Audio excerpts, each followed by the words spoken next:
ओडिया भाषा साहित्य संस्कृति विभाग निर्देशक अतिरिक्त दायित्व ग्रहण। ओडिया भाषा साहित्य संस्कृति विभाग निर्देशक श्री दिलीप राउतराय ओडिशा साहित्य एकाडेमी और संगीत नाटक एकाडेमी सभापति और उपसभापति अतिरिक्त दायित्व ग्रहण करिसेंति।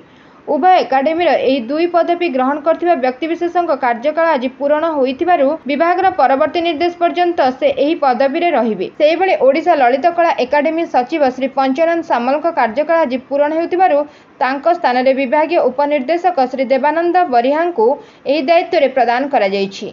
एथिसह ओडिशा उर्दू एकाडेमी सचिव डॉक्टर सैयद मुशीर आलमଙ୍କ स्थान रे विभागीय उपनिर्देशिका श्रीमती सुचिस्मिता मंत्री को दायित्व प्रदान करा जायछि।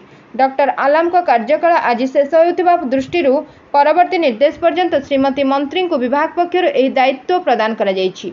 आज विभाग पक्षरु विदायी अधिकारी मानक संबर्धना ज्ञापन करा जिबा सह भविष्यत जीवन पाई शुभेच्छा प्रदान करा जायछि। ए अवसर रे विभाग वरिष्ठ अधिकारी माने उपस्थित थिले। Bureau report Ekamani news agency.